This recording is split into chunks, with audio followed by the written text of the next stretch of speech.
Adelante, pastor. Amén. Buenas tardes, hermanos. ¿Cómo están ustedes? Amén. Qué bendición poder estar aquí con ustedes. Un privilegio poder venir a visitarles. La verdad, hermanos, estamos no muy lejos de aquí en Escobedo, pero por el tráfico y la lluvia pareciera que estamos en otro estado, en otro país, ¿verdad? Hice más de una hora para llegar esta tarde aquí por el tráfico, por la lluvia. Y bueno, también, hermanos, que normalmente el fin de semana hay un poquito más de tráfico. Duré como 15 minutos para dar la vuelta aquí donde está el Coppel. Nada más ahí se congestiona bastante, pero bueno, Dios es bueno, ¿verdad? Amén. Aquí agradezco de verdad saber que hay hermanos aquí que nos escuchan en las transmisiones que tenemos todos los días. Hay un programa que tenemos, se llama Leyendo la Biblia Juntos. Hace 2 años, se va a cumplir en unas 2 semanas, 2 años que empezamos, en medio de la pandemia, un proyecto, hermanos, para animar a los hermanos y enseñarles la palabra de Dios. Y empezamos este proyecto de leer juntos la Biblia, Génesis capítulo 1, luego Génesis capítulo 2, y luego, sin querer queriendo, llegamos al final de Génesis, Éxodo, Levítico, Números, Deuteronomio, Josué, Jueces, Ruth, Samuel, Reyes, Crónicas, Esdras, y ahorita después de 2 años, bueno, casi llegando a 2 años, estamos estudiando el libro de Nehemías.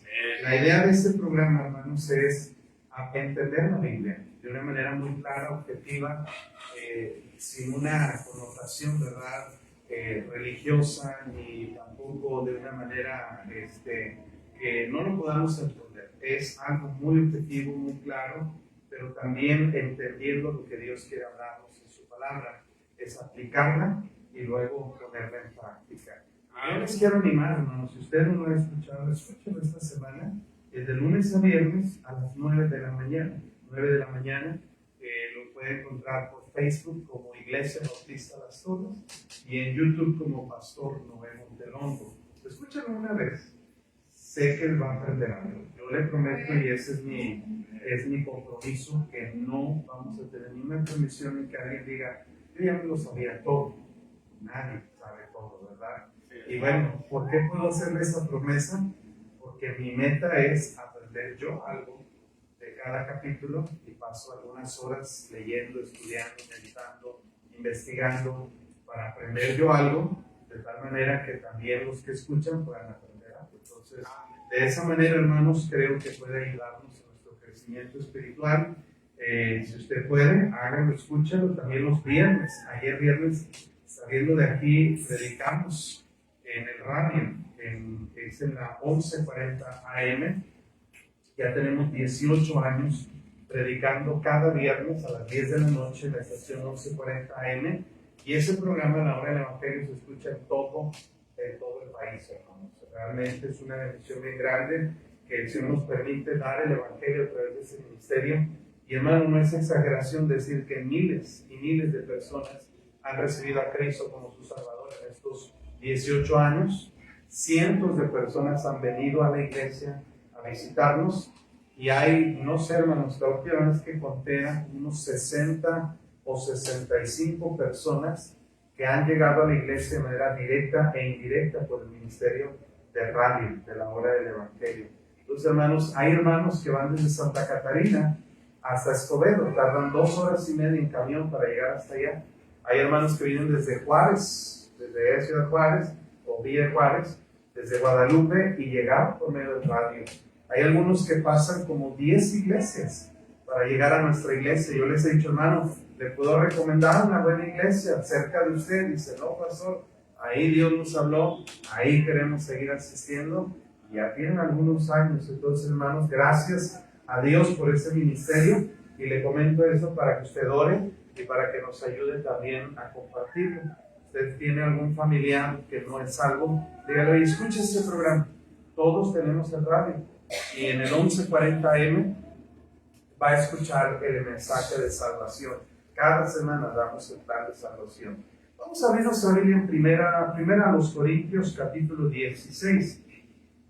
Primera a los Corintios, capítulo 16. Hay muchos temas que podríamos hablar relacionados a la familia, y todos son necesarios y todos son importantes. Pero hoy quiero hablarles, hermanos, aquí en 1 Corintios capítulo 16 y versículo 12, acerca de una familia que a mí me gusta hablar de ellos porque son una buena familia mencionada en la Biblia. 1 Corintios 16, 12, dice la palabra de Dios acerca del hermano Apolos: mucho le rogué que fuese a vosotros con los hermanos, mas de ninguna manera tuvo voluntad de ir por ahora, pero irá cuando tenga oportunidad. Velad, estad firmes en la fe, portaos varonilmente y esforzaos. Todas vuestras cosas sean hechas con amor. Versículo 15. Hermanos, ya sabéis que la familia de Estéfanas es la primicia de Acaya, y que ellos se han dedicado al servicio de los santos. Os ruego que os sujetéis a personas como ellos y a todos los que ayudan y trabajan. Me regocijo con la venida de Estéfanas, de Fortunato y de Acaico, pues ellos han suplido vuestra ausencia, porque confortaron mi espíritu y el vuestro. Reconocer pues a tales personas. Vamos a orar. Señor, gracias te damos por la oportunidad y el privilegio de estar reunidos aquí en tu casa de oración. Ponemos este tiempo en tus manos para rogarte que tú nos hables a nuestras vidas, a nuestros corazones. Necesitamos de ti, Señor, y por eso anhelamos que tú nos hables. Pedimos, rogamos que, Señor, este tiempo sea dedicado para escuchar y aprender de tu palabra. Pero, Señor, sé tú quien nos hable. Espíritu Santo, guíanos, instrúyenos y llénanos de sabiduría y entendimiento para poder comprender de manera correcta tu palabra. Ponemos, Señor, este tiempo en tus manos y también, Señor, nuestro corazón lo queremos, Señor, dedicar hacia ti. Te pedimos tu ayuda en nombre de Cristo. Amén. Pueden sentarse, hermano. Miren, tenemos aquí mención de algunos personajes de los cuales no tenemos mucha información.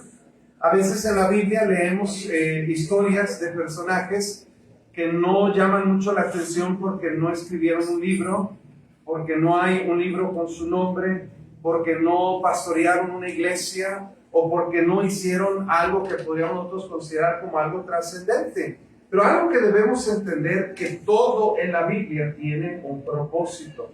Nada en la Biblia está de relleno, nada está nada más por casualidad. Dios tiene un propósito para darnos a nosotros cada porción de la Biblia. Según Timoteo 3 dice que toda la escritura es inspirada por Dios. La palabra inspirada viene de la palabra griega theopneustos. La palabra theos es Dios y neustos significa soplo, aliento.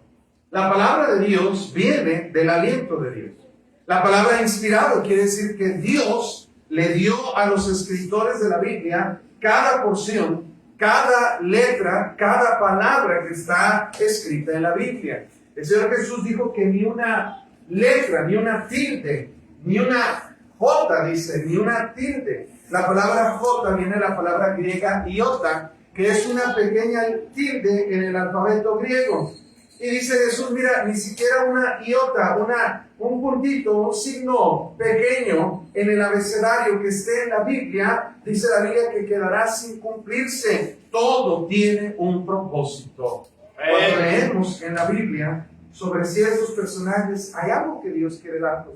1 Corintios 10 dice que estas cosas escribieron o sucedieron como ejemplo y están escritas para amonestarnos a nosotros. El propósito de Dios de cada personaje, de cada historia, es darnos una enseñanza a través del ejemplo de estos personajes en la Biblia. Tenemos aquí la mención de una familia en particular, una familia llamada la familia de Estéfanas. Hermanos, si usted busca en la Biblia, platicaba con el pastor Luis Ramos esta semana sobre los ejemplos de familias que tenemos, que tuvo su conferencia de la familia, y platicábamos en la Biblia cuántos ejemplos hay de familias ejemplares en la Biblia. La verdad, hermano, que si usted busca una por una las familias que aparecen en la Biblia, encontramos muchos fracasos, muchos problemas, muchas dificultades, empezando por la primera familia, la familia de Adán y Eva. Su primer hijo, Caín, se volvió un envidioso y luego un asesino. ¿Estamos aquí, hermano? Si usted sigue más adelante, Noé, ¿Recuerda usted que Noé mismo se emborracha y luego uno de sus hijos, Cam, comete un pecado abominable al ver la desnudez de su padre? Algunos sugieren que ese término de ver la desnudez implicaba un abuso sexual de su hijo hacia su padre. No sabemos si es con precisión la idea, pero hermano, para que haya sido maldecido de tal manera, pudiera haber ocurrido eso. Si buscamos más adelante, encontramos en Abraham alguien mentiroso, alguien que tenía miedo constantemente, en Isaac, en Jacob, un tramposo, y todas las familias que tenemos, todas las familias tienen problemas. Todas las familias tienen dificultades, todas las familias tienen, hermanos, necesidades. No ha habido ni una familia que tenga todo bien padre, bien ligerito, que tenga todo sin problemas y necesidades. Usted tal vez piensa, está aquí y dice, tal vez, pastor, es que usted no sabe en mi familia los problemas que hay. No, y usted tampoco sabe los problemas que hay en mi familia. Todos tenemos problemas, todos tenemos necesidades, todos tenemos, hermanos, dificultades, pero la Biblia nos enseña principios que podemos poner en práctica para que podamos tener un hogar mejor, un hogar bendecido. Pablo nos hace referencia entre muchos personajes y entre una iglesia, hermanos, que era una iglesia que tenía muchos conflictos y muchos problemas. Nos menciona una familia, la familia de Estéfanas. Esta familia, hermanos, parece ser una familia buena, una familia cristiana, una familia ejemplar. Y hay, hermanos, al menos 5 cosas que el apóstol Pablo describe de esta familia al final de su carta a los Corintios, que nos enseñan a nosotros virtudes que debemos aprender en nuestras familias, en nuestros hogares. ¿Cuáles son las características de esta familia, la familia de Estéfanas? Vamos a ver ahí, en versículo 15, número 1, encontramos que dice, hermanos, ya sabéis que la familia de Estéfanas es las primicias de Acaya. La primera cosa que nos dice Pablo de la familia de este hombre llamado Estéfanas, Fortunato y Acaico, por si buscan nombres para sus futuros hijos, aquí hay buenas opciones, ¿verdad? Imagínate, Estéfanas, Fortunato y Acaico. Y hay otros por ahí como Epafrodito y otros buenos nombres en la Biblia. Digo, para que no le ande poniendo a su hijo Guiñac, o no le ande poniendo, ¿verdad? Nombres de futbolista, a menos póngale nombres bíblicos, originales, ¿verdad? Pero hermanos, vemos aquí que estos hombres que estaban ahí, ellos, hermanos, en cierta manera tenían contacto con Pablo, pero Pablo trasciende una familia, la familia de Estéfanas. La única familia de Corinto que se menciona como un ejemplo, y en realidad de las muy pocas familias en toda la Biblia de quien se habla cosas buenas, positivas. La familia de Estéfanas dice que eran las primicias de Acaya. La palabra primicias tiene un doble significado. Significa, por un lado, hermanos, los primeros frutos que se recogen de una cosecha. Vaya conmigo a Hechos, capítulo 18. Ahí está la historia de cómo comenzó la iglesia en los Corintios. La iglesia en los Corintios, hermanos, comenzó por la predicación del apóstol Pablo en esa ciudad llamada Corinto. Hechos 18, versículo 2, dice que halló Pablo un judío llamado Aquila, natural del Ponto, recién venido de Italia, con Priscila su mujer, por cuanto Claudia había mandado que todos los judíos saliesen de Roma, fue a ellos. Versículo 4, note que dice, y discutía en la sinagoga los días de reposo, y persuadía a judíos y a griegos, y cuando Silas y Timoteo vinieron de Macedonia, Pablo estaba por entero, entregado por entero a la predicación de la palabra, testificando a los judíos que Jesús es el Cristo, pero oponiéndose y blasfemando esto, les dijo, sacudiendo los vestidos, vuestra sangre sea sobre vuestra propia cabeza. Yo limpio desde ahora me iré a los gentiles. Versículo 7, y saliendo de ahí se fue a la casa de uno llamado Justo, temeroso de Dios, la cual estaba junto a la sinagoga, y Crispo, el principal de la sinagoga, creyó en el Señor con toda su casa, y muchos de los corintios oyendo creían, y eran, ¿qué, hermanos? Bautizados. Hermanos, la familia de Estéfanas, tenemos evidencia de que fueron de los primeros convertidos en la ciudad de Corinto. Ellos eran de los primeros que empezaron a ir a la iglesia, de los primeros que fundaron la casa de Dios ahí en los Corintios, en la iglesia en la ciudad de Corinto. Y Pablo los menciona como los primeros. Pero hermano, no todos los hermanos que habían comenzado la iglesia eran buen ejemplo para los demás hermanos. Primicias significa los primeros frutos, pero primicias también significa lo mejor. Lo mejor. Hermanos, la familia de Estéfanas estaba asistiendo a una iglesia, hermanos, que era una iglesia carnal. Una iglesia donde había muchos pleitos, muchos problemas. Vemos, hermanos, que en 1 Corintios 1:11, Pablo le dice a la iglesia de Corinto que estos hermanos empezaban a pelearse por saber quién era al líder que ellos seguían. 1 Corintios 1:11, he sido informado acerca de vosotros, hermanos míos, por los de Cloé, que hay entre vosotros contiendas. Quiero decir que cada uno de vosotros dice, yo soy de Pablo, yo soy de Apolos, y yo soy de Cefas, y yo soy de Cristo. ¿Acaso está dividido Cristo? ¿Fue crucificado Pablo por vosotros? ¿O fuisteis bautizados en el nombre de Pablo? Doy gracias a Dios de que a ninguno de vosotros he bautizado, sino a Crispo y a Gallo. Esos son los dos que empezaron en la iglesia, Crispo y Gallo. Versículo 15, para que ninguno diga que fuisteis bautizados en mi nombre. Pero dice el versículo 16, que dice, también bauticé a quién, hermanos, a la familia de Estéfanas. De los demás, no sé si he bautizado a algún otro, pues no me envió Cristo a bautizar, sino a predicar el evangelio, no con sabiduría de palabras, para que no se haga vana la cruz de Cristo. Hermanos, ellos habían sido bautizados por Pablo, eran de los primeros convertidos, pero hermanos, eso no era una garantía de que fueran buenos cristianos. Lo que los hizo primicias no era que eran de los primeros que asistían, sino que eran de los mejores. Quiere decir que su espíritu era diferente al espíritu de la iglesia. Si usted lee la carta a los Corintios, encontrará una iglesia donde había divisiones, donde había conflictos, donde había pleitos, donde había contiendas, donde había celos, donde había, hermanos, problemas legales entre hermanos de la iglesia. Había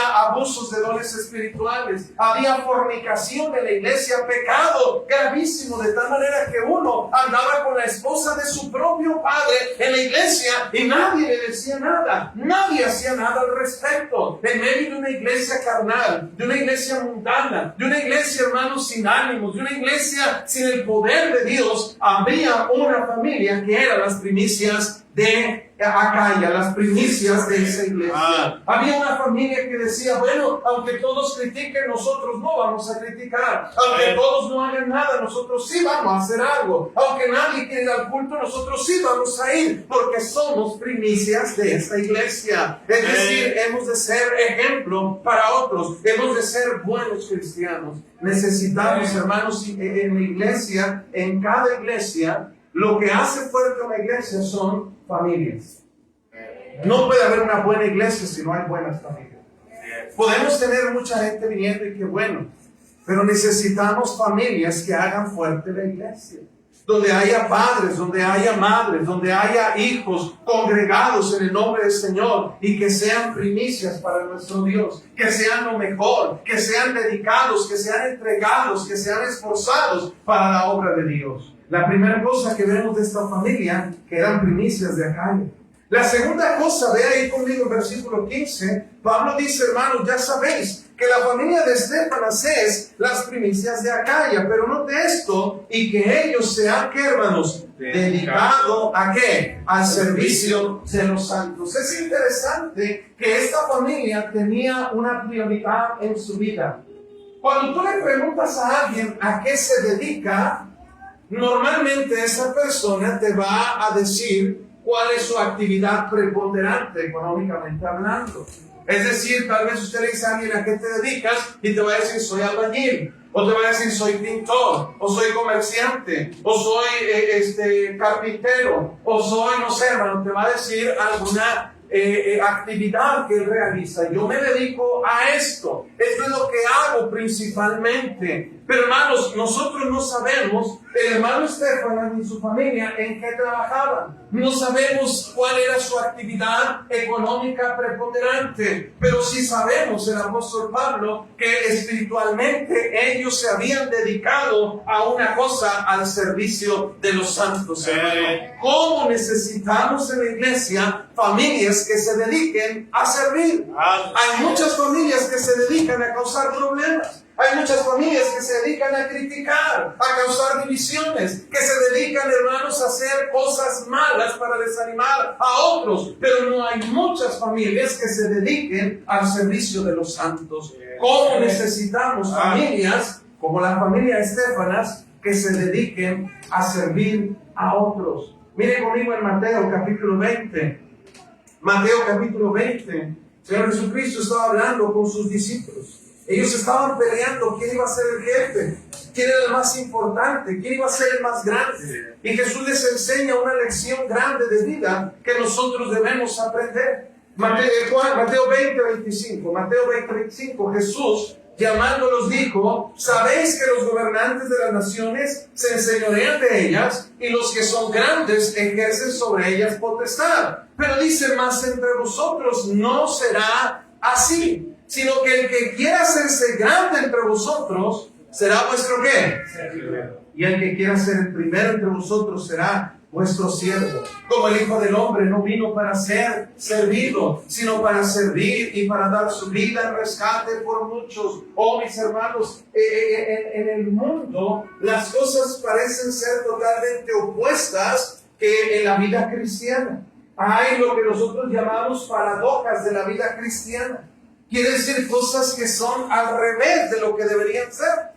Una paradoja nos enseña, por ejemplo, que en el mundo, hermanos, ¿sí? Es importante ser el primero.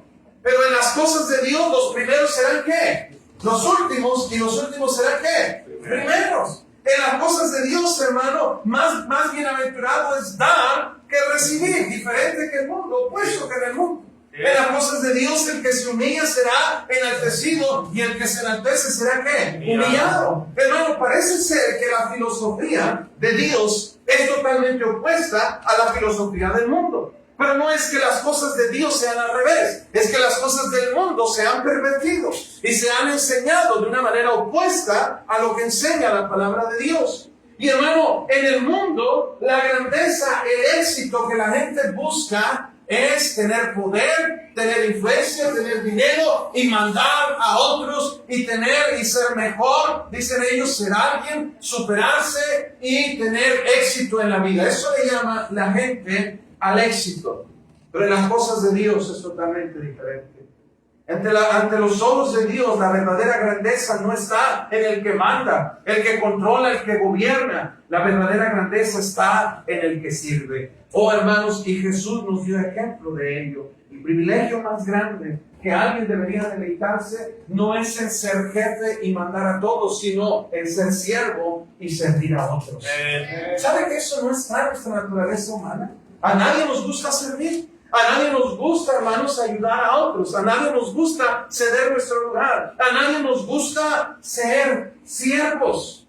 Todos queremos llegar a una iglesia y que se nos sirva a nosotros, ¿verdad? Queremos que nos prediquen, que nos enseñen, que nos animen, que nos visiten, que nos aplaudan, que nos reconozcan, y todo se centra, la gente va a la iglesia y todo se centra ¿en qué? En mí. Es que yo quiero, a mí me gusta, yo siento, y queremos la música que nos gusta, la predicación que nos gusta, el pastor que nos gusta, porque todos nos centramos en nosotros mismos. Eso es contrario a lo que Dios nos enseña. El verdadero siervo no viene para ser servido, viene para servir. ¿Estamos aquí, hermano? Miren Mateo capítulo 8, versículo 9.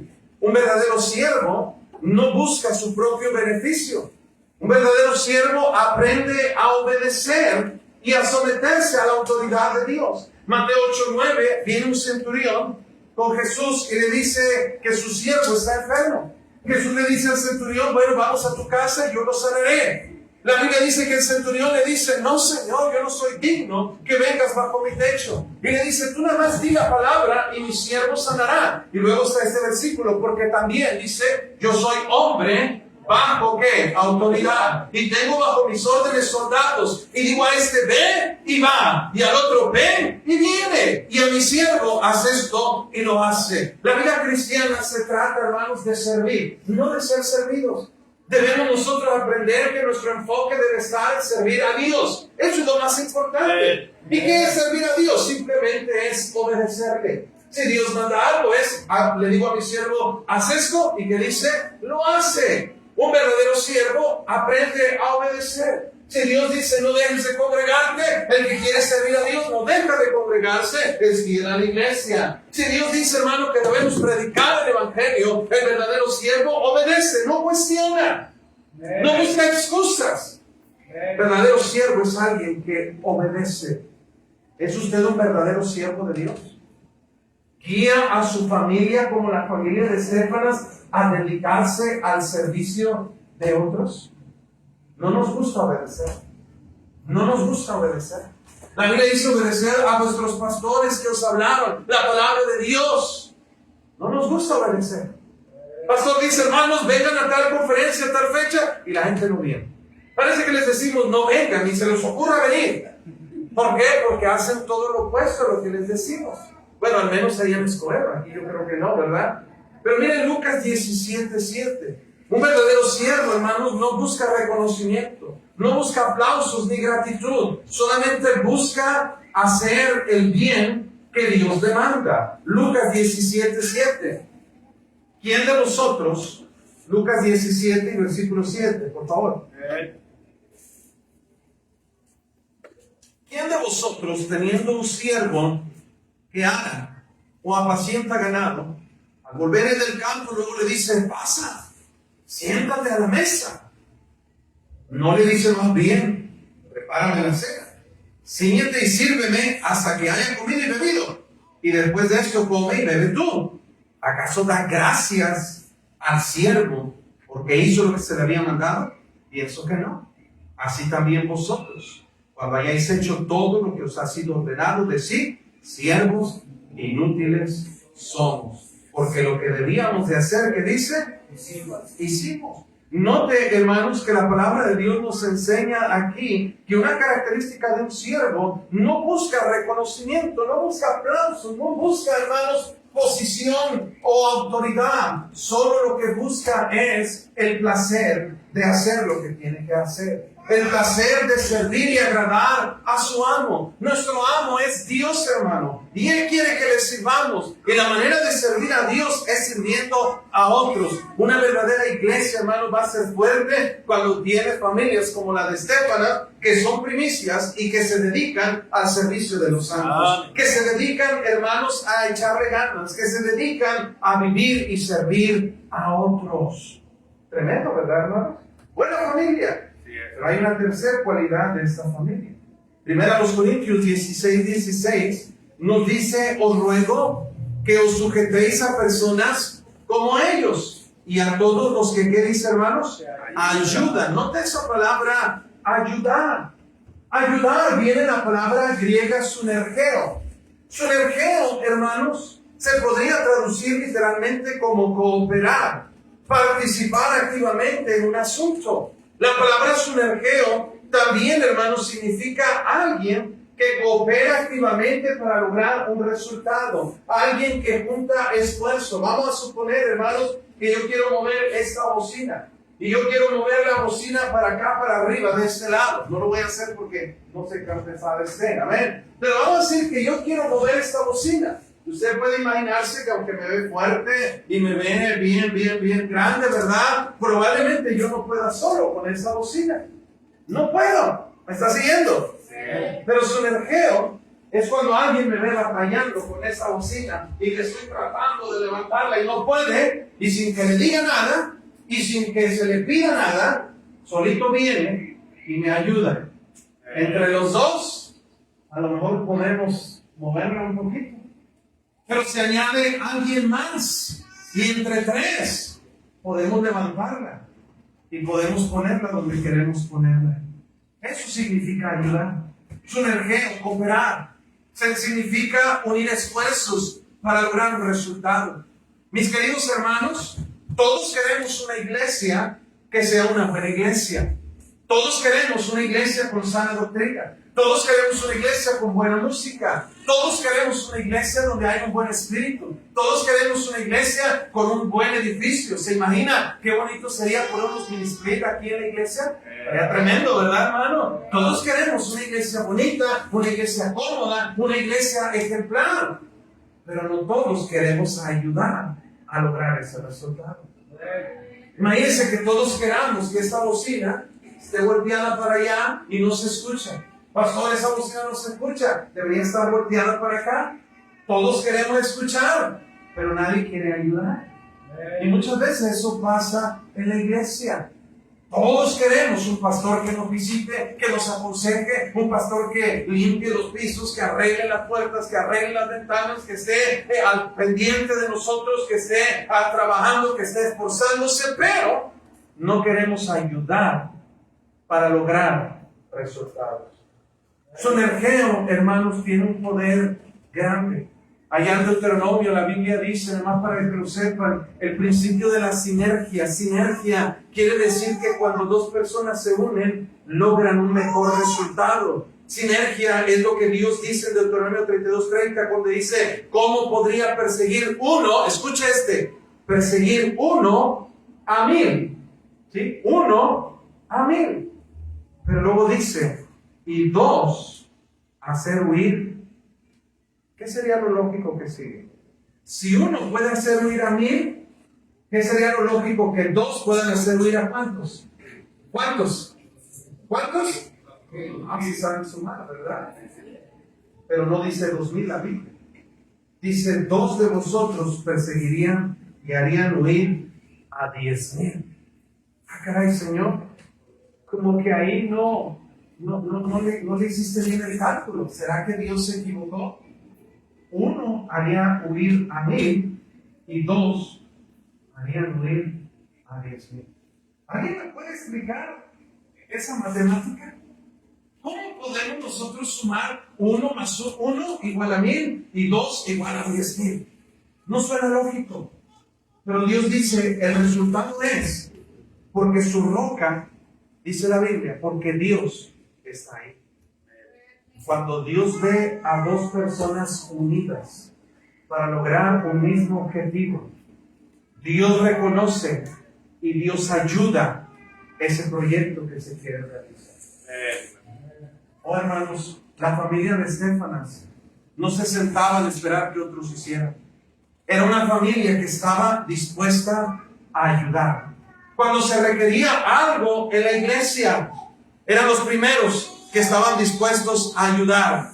Se necesita algo, ahí estaba la familia de Estéfanas. Se necesitaba trabajar, ahí estaba la familia de Estéfanas. ¿Por qué, hermano? Porque cuando hay unidad, hay grandes resultados.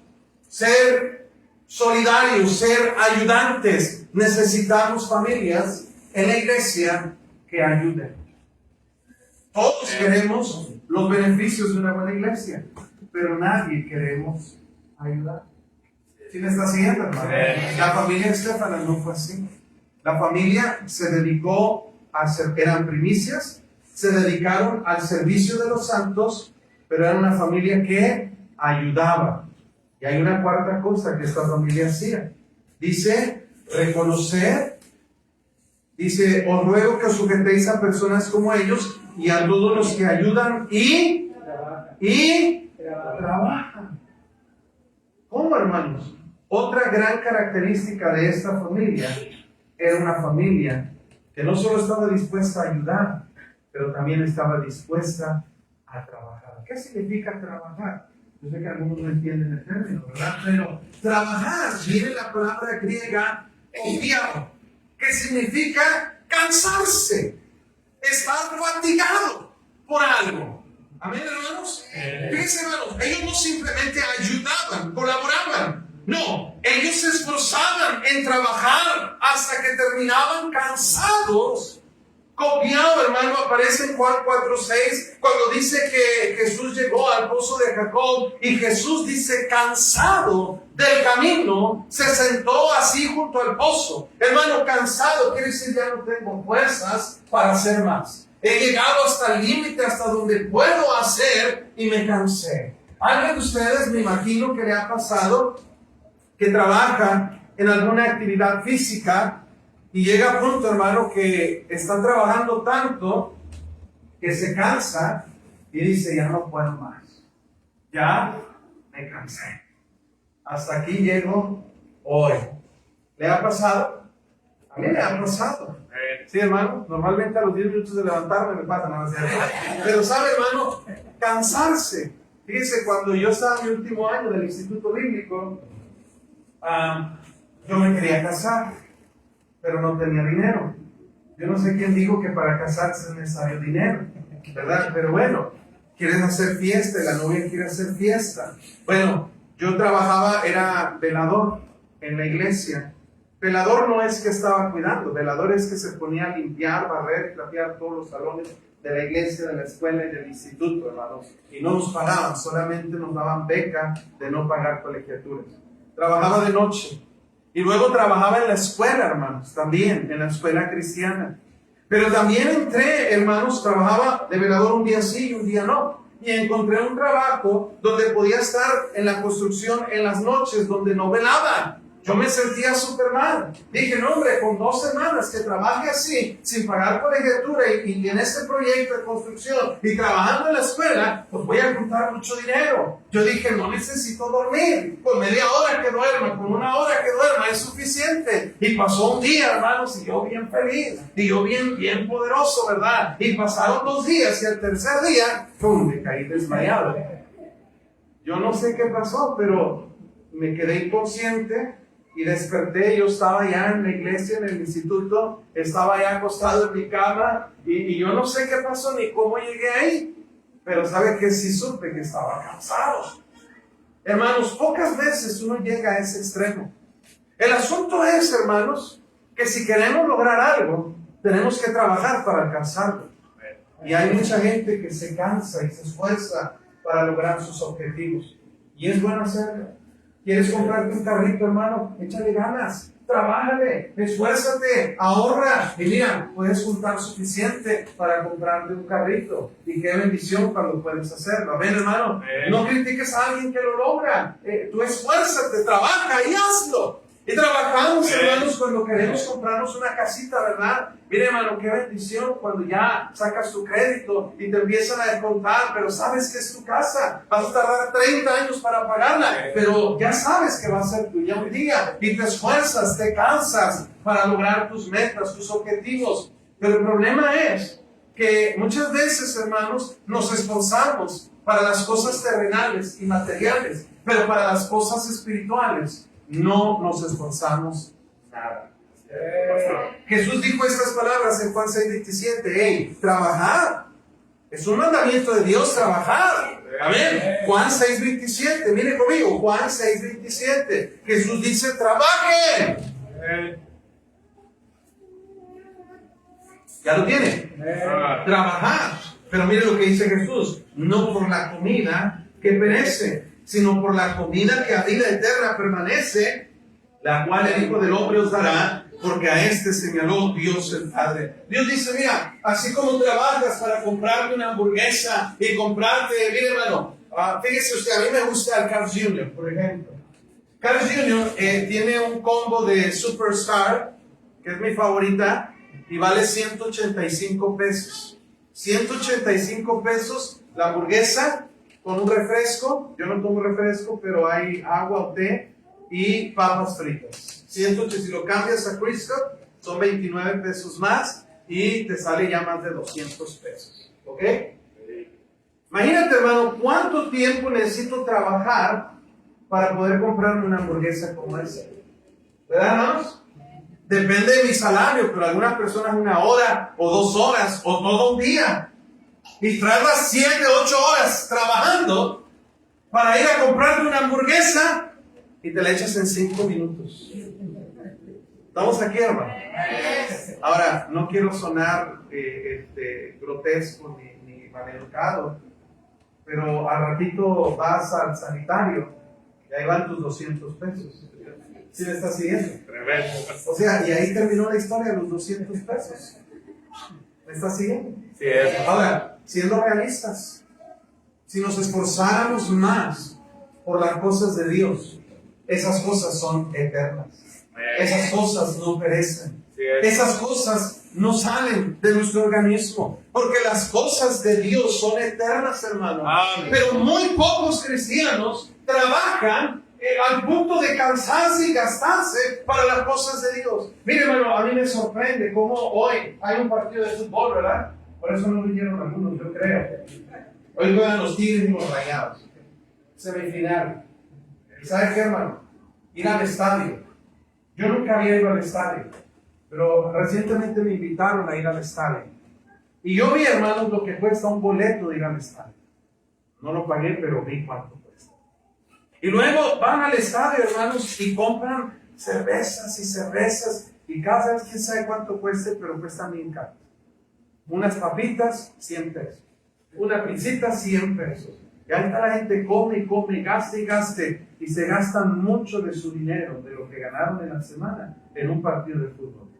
Y si van a jugar la final a otra ciudad, allá va un montón de gente esforzándose, sacrificando para ir a otra ciudad, a seguir a su equipo y para que pierda. ¿Verdad, hermano? Pero los cristianos, hermano, miren los cristianos. Y mire, va a ser el fútbol la semifinal. En el estadio no hay techo. Va a llover y se van a mojar. Cierto. Usted cree que dice, no está lloviendo, no voy a ir al estadio porque me puedo enfermar. Y saben, hermano, ahí van a estar y pagaron su entrada y se van a ir en camión hasta Guadalupe donde va a ser el partido. Y muchos cristianos, está lloviendo, cayeron 2 gotas de agua y ya no quieren venir a la iglesia. ¿Saben por qué, hermano? No nos esforzamos por este igual. Somos bien fáciles de ponerles excusas a Dios. Por el mundo nos esforzamos. Si está haciendo frío, no voy a ir a trabajar porque está haciendo frío, mi jefe me va a entender. Y tú no faltas a trabajar.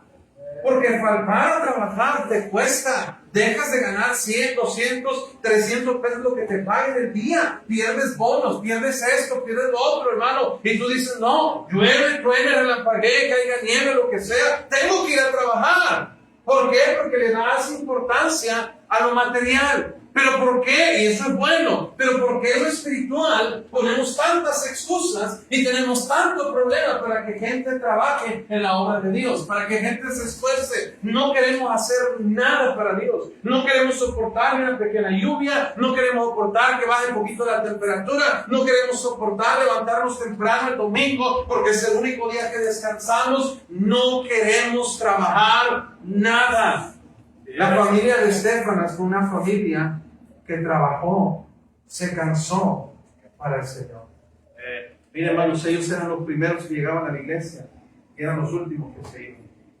Cada vez que decían, hermanos, vamos a necesitar, ahí estaba el hermano Estefanas, yo, pastor, yo, hermano, ni he dicho que, lo que sea, pastor, yo, aquí estoy para ayudarle. Oh, hermano, mire, ¿qué no haríamos, pastor, con familias como la de Estefanas? Pero ¿cómo batalla el pastor para encontrar a alguien que quiera ayudarnos? Oye, si vamos a trapear el piso, pastor, yo ahí estoy para ayudar. Si vamos a limpiar el baño, pastor, ahí estoy para ayudar. ¿Cómo batallamos para encontrar gente que quiera trabajar para el Señor? Todos queremos recibir beneficios, pero nadie quiere trabajar. Y es una palabra que se oye fea, pero es algo, hermanos, que trae buenas recompensas para Dios. A ver, hermano. Entonces, la familia de Estefanas eran primicias, se dedicaron al servicio de los santos, ayudaban, trabajaban y última cosa, 1 Corintios 16, 17, me regocijo con la venida de Estefanas, de Fortunato y de Acaico, dice, pues ellos han suplido, ¿qué, hermanos? Vuestra ausencia. ¿Por qué? Mire que dice, confortaron mi espíritu y el vuestro. Reconocer pues a tales personas. ¿Qué tenía la familia de Estefanas? Todo tenía, hermano. Una familia como no hay muchas en las iglesias. Pero esa familia, yo creo, fue una de las pocas que causaron que la iglesia de Corinto no se destruyera.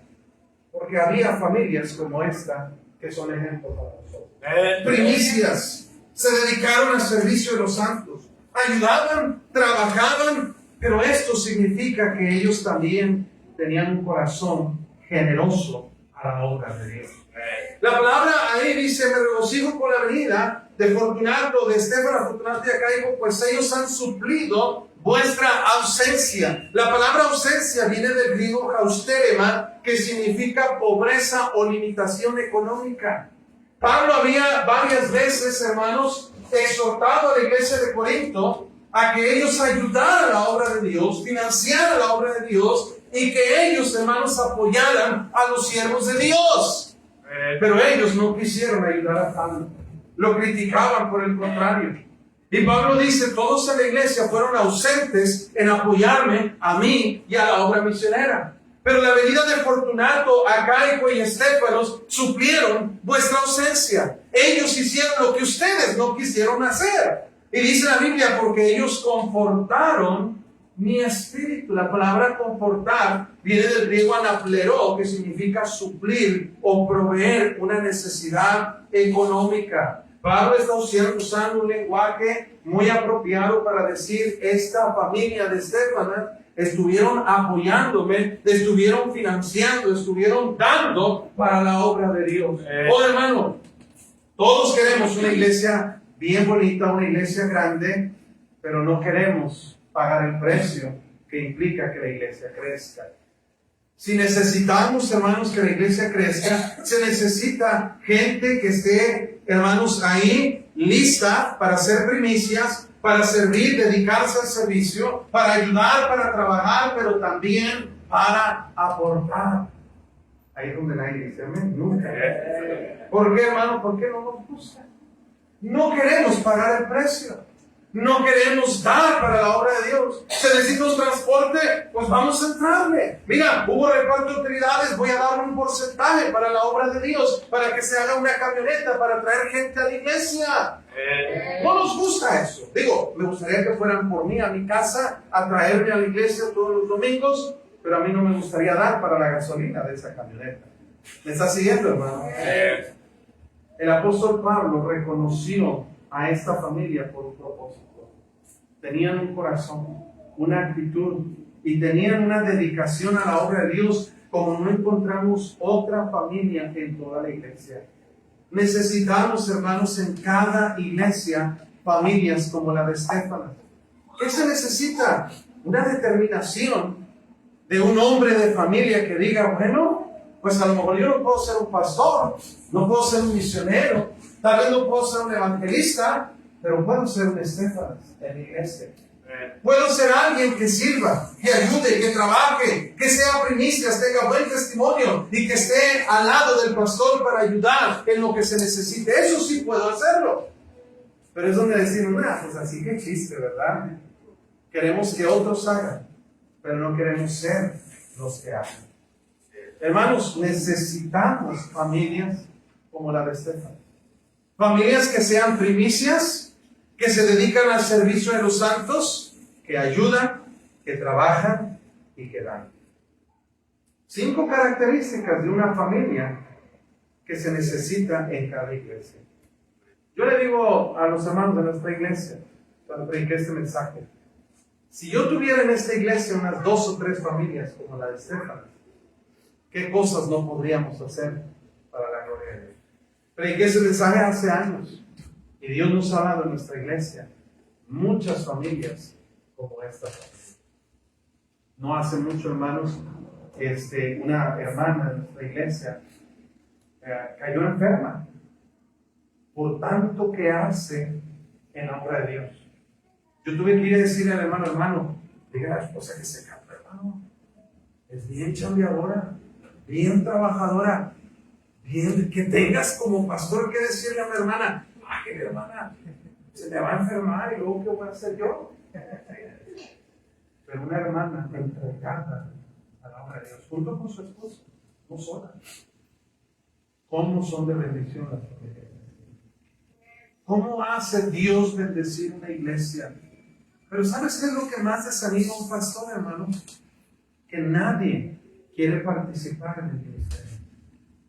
Hacemos un culto, una conferencia y muchos no vienen. Hacemos una actividad, muchos no participan. Hacemos una colecta para algo, nadie participa. Todos queremos que el pastor lo haga y si sale bien, pues todos nos sentimos parte, ¿verdad? Y hicimos. Si sale mal, el pastor se equivocó. Así somos. Pero hermanos, necesitamos, yo quiero animarles en esta tarde. Quisiera que hubiera una persona aquí que dijera, pues yo estoy dispuesto a hacer, tal vez no tengo mi familia conmigo, tal vez sí, tal vez no, pero yo quiero ser un cristiano como el hermano Estefanes. Y si algún día Dios me da una familia, o mi familia está completa en la iglesia, que seamos una familia como Estefanes. Necesitamos, hermanos, gente así. Vamos a orar. Señor, gracias te damos por tu palabra. Gracias por hablarnos. Gracias por enseñarnos. Gracias por darnos, Señor, tu misericordia y tu bondad para con nosotros. Bendice esta iglesia, Señor. Precioso nombre que tú proveerás. Y, Señor, es una confianza y es un anhelo, pero también es una realidad. Te pido por el pastor Javier y su familia, que tú los bendigas grandemente en su trabajo y su esfuerzo y su dedicación para ti, Señor. Dale familias como la de Estefanas. Yo sé que tal vez todos esperábamos principios que nos ayudaran a prosperar económicamente o espiritualmente, pero pocas veces nos gusta escuchar mensajes donde hay responsabilidad de nosotros para contigo, Señor. Ayúdanos a obrar, a cumplir y a obedecer lo que tú nos enseñas en tu palabra. Así como están, hermanos, con sus ojos cerrados, su cabeza inclinada. Quiero animarle, hermano. Mire, este no fue un mensaje emotivo, no fue un mensaje muy emocional, pero sí es una verdad que necesitamos poner en práctica. Si hay alguien aquí que Dios ha obrado su vida, yo le invito a que tome un momento para orar a Dios, para ahí en su lugar doblar rodilla y orar por usted y por su familia. Yo sé, hermano, que buscamos beneficio, pero el mayor beneficio que tenemos es ser parte de la obra de Dios. Voy a dejar la invitación al pastor para que él venga, tome control y que Dios obre en cada uno de nosotros.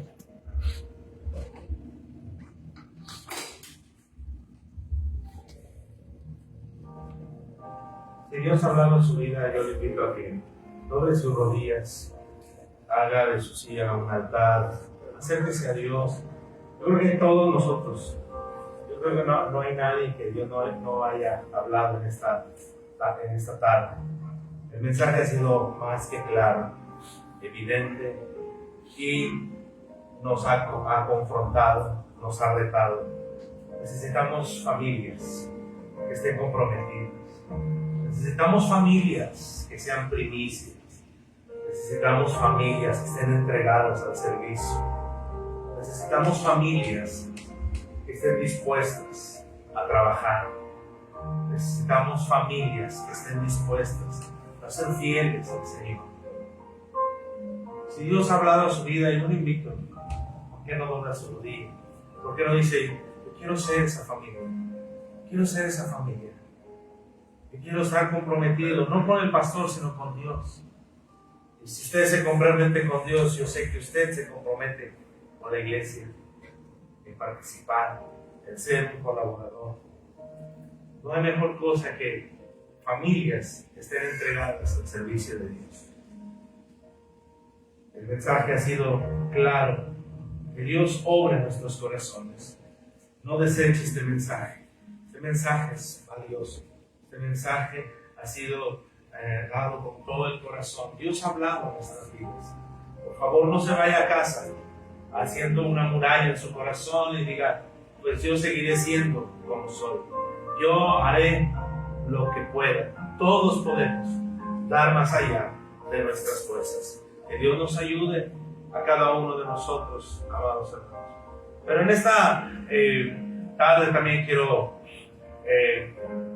hacerle una invitación a usted que nos visita por primera vez, que si usted no ha conocido a Jesús como su Salvador personal, no se vaya de este lugar sin conocer a Jesús como su Salvador personal. Si usted hoy muriera en esta tarde, si usted muriera, usted sabe que no tiene esa plena seguridad. Hay un encuentro muy real que usted se va a tener que enfrentar, sea hoy, sea mañana, sea en unos años, pero que un día todos nosotros nos vamos a enfrentar es con la muerte. Y esa muerte es segura. Su palabra dice que está establecido que el hombre muera una sola vez. Esto significa que todos nosotros vamos a morir algún día. Un día estaremos cara a cara frente al Creador. Qué hermoso será que Él diga, buen siervo fiel. Pero qué terrible sería que Él nos deseche. El que diga, apartados de mí, hacedores de maldad. Quiero invitarle en esta tarde, si usted no ha conocido a Jesús como su Salvador personal, usted puede hacer a Jesús en su corazón hoy, en esta tarde, y salir con ese precioso regalo que es la salvación que Dios nos puede dar.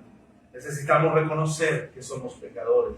Necesitamos reconocer que sin Él tenemos un encuentro fatal sin Jesús. Necesitamos a Jesús en nuestras vidas. Si hay alguien así que diga, pastor, yo no tengo la plena seguridad de que mi alma irá al cielo, ¿por qué no levanta su mano? Queremos ayudarle. Y alguien se va a acercar con usted y le va a testificar. Alguien va a hablar a usted. Si hay alguien aquí, podríamos compartir la palabra de Dios. Si no es así, si todos tenemos la plena seguridad de que iremos al cielo, qué bueno. Así que este mensaje que sea de gran bendición para nuestras vidas y un reto, y lo pongamos en práctica todo el tiempo. Oremos. Padre, gracias por tu palabra. Gracias por usar a tu siervo de una manera especial. Gracias, Señor, porque sin duda has hablado en nuestras vidas, Señor.